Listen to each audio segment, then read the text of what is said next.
G'day, g'day. We definitely didn't just mic ourselves up and then I jumped in the car and then walked out to have that intro happen. That didn't happen at all, did it? Didn't happen at all. How's it going? I know one thing, how's it going to the people? Well, how's it going, Dad? Dad? Paul. Paul? Dad. Paul? Your dad. Dad. You're my dad, right? The bird's there. Yeah. Come on, let's get on with it. What are we doing? What are we doing?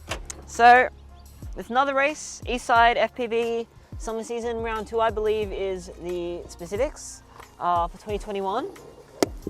We didn't actually record that much at the race just because we were busy and sort of left the camera stuff in the car. But like the last race, I have batteries that need to be massaged down to storage voltage. So discharging we shall do.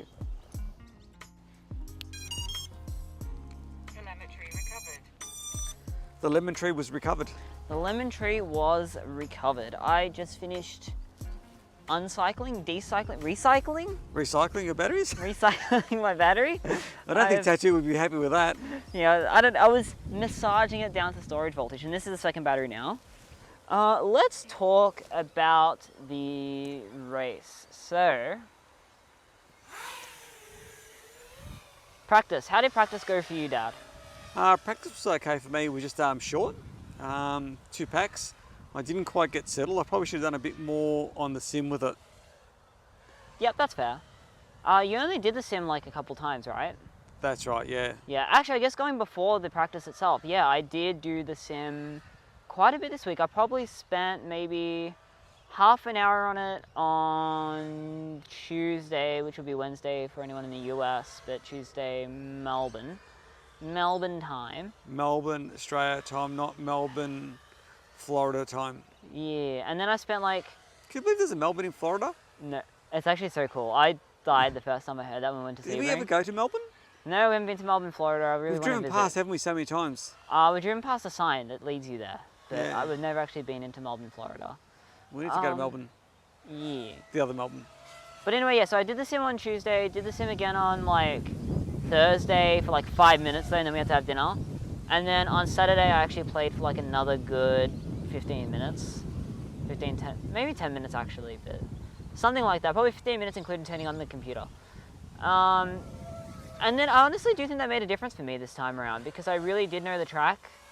And they did set it up really close to the sim. I actually think they based the track off of how it feels in the sim. So everything was scaled to more feel correct, I guess. Correct to the muscle memory from this sim. It was really interesting, really surreal, sort of experiencing that in the real world. The only other thing I discovered in practice, which I've been sort of realizing over the last maybe week, is that because I've been using my Radio Master radio for simming, is I've sort of worn out the points on the stick ends. So we've actually got some new custom stick ends from Radio Master sharper stick ends to see if they will cut it. But for the time being, I've actually adjusted my grip on the radio, just where my thumbs place. So I've got sort of more meat, more thumb fleshiness around the stick end, like more surface area, more contact points. And that really helped me. I didn't really fix that though. I didn't really get that right until the racing started, which I guess leads us to the next thing, racing. How did you find it? You're talking to me? I'm talking to you. Let's start with you. Sorry, I'm distracted with all the drag cars and stuff. I know, I don't know what's going on right now. Apparently, Australia is now a street racing place. But, yeah. You actually flew really well today, I thought, honestly. Oh, I did. I was quite happy with it. Yeah, I think I could have flown better, but I think that's true for everyone, and every race everyone does. Yeah, even I could have flown, but everyone could have. We've actually made some changes to your setup, though, since last time. So for the first race of Eastside, you were running the Radio Master radio. Were you? Yes, I was. Yeah, you're running Radio Master radio, and that was it. Now you're on 6L, you're on the GoldLine motors, and you're also on Crossfire, but still using the same 30x30 stacks. I'll probably move to Tracer next week. Yep. The quad you've got set up with battery sag compensation. Yep. And that's working quite nicely. I like that. Yeah. It's nice having a quad that does the whole race and pretty much feels the same all the way through. Yeah, it's such a nice thing. I've heard a few people tell me that they reckon it robs you of a lot of power.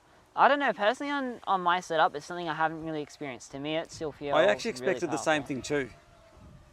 Yeah. I didn't feel as though I was slower as a result of it. Yeah, and the quad feels so locked in too because the PID tune's just working way less hard. At least to me it is. I mean, at the end of the day for me, my lap times are about the same, but I'm more consistent. Yes. So, and then when we were doing a lot of testing in the I think early this was a piece, more technical track than usual, and I think I flew it a lot better than I expected. yeah. Would that be true? Oh, definitely, actually. You flew really well. The only areas you were losing it was usually, so it was a 3-lap race. First 2 laps you do really well, or first lap and a half. And then usually someone would overtake you or something would happen and then you'd start to get a bit throttle happy. I think it was just like, you know, making a Well, that last race, miscorrection I blame Dirty for that, for rear-ending me. Yeah, Actually, no, you guys were neck and neck. That was actually amazing. I didn't know how to call it. I told you to back off, I think, because you started playing with the throttle a bit too much for my liking. And then you guys just collected. So that was unlucky. You both set PBs, though, of 24-second laps, which is really brilliant. You guys have been neck and neck for ages, haven't you? For ages. It's been more than a year easily. Yeah. Actually, on the topic of mid-airs, this track was a very mid-airy track. A lot of people hit each other. Yeah, we actually predicted it before, because even though the floor of the track was really nice, it's actually, if you tried on Velocidrone, it did feel pretty similar to what we had in real life with like the whatever standard Velocidrone quad thing is. What was my train of thought again? Yeah, so you can try it, but you'll find, like, to me at least, it felt really nice. The track was actually really fun to fly. There were a lot of areas you'd slow down, which meant you did have to use a fair bit of throttle to get back up to pace, and that did drain the batteries a bit quicker, which is why we were only running 3-lap races. Yep. However, it's not like the track wasn't flowy. It was actually a really flowy track. Even the rise gate felt really good, which is a section of tracks that I just normally don't like in the real world. I actually didn't want, the placement of the rise gate was actually quite good. It was really well placed. I think and the line work was actually once. put out well too. Sometimes people mess up the cones, or I think it's just more rushing and wind and stuff messes up the cones.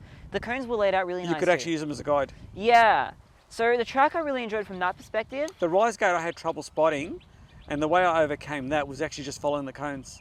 And knowing that if I follow those cones, you know that initial turn? Yeah, I'd sort of be like, I'd turn too early and I'd see the cones out on the right and I'd just let myself drift over it as I was about to hit the first gate on the entrance. I blindly followed those cones until I could see the actual rise gate. Yeah, for me it was just sort of a guide of how far off I was, because there's sort of, I mean, you'll see in the video, you got a flag, you got right angle gates. As you're exiting the last one and you're turning over, for me, I never did that quite the same way each time. My exit was always different.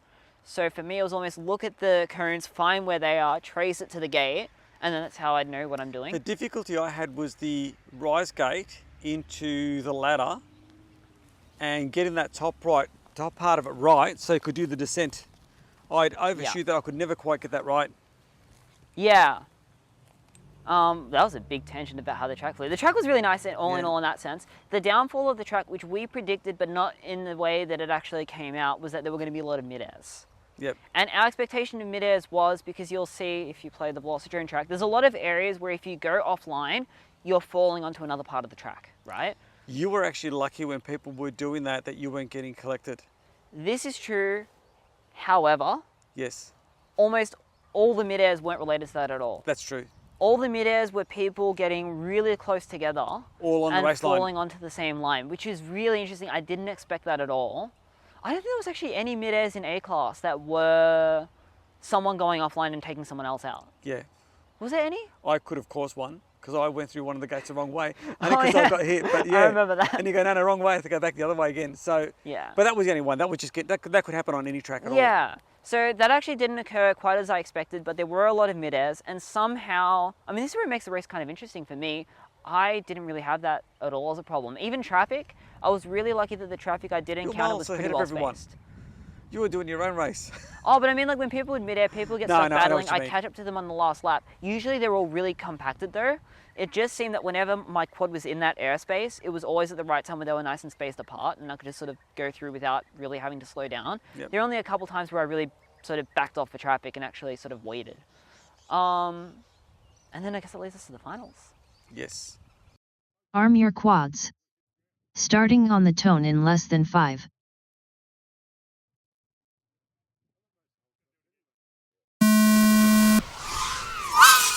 Whole shot BMS Thomas 2.46.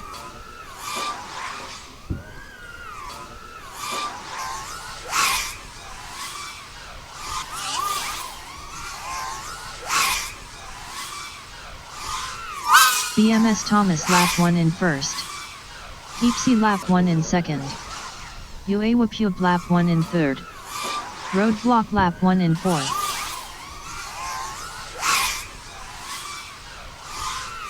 BMS Thomas lap 2 in first. Mongoose lap 1 in fifth. Heapsy lap 2 in second. Roadblock lap 2 in third. BMS Thomas finished in first. So that was one of the 3 finals there.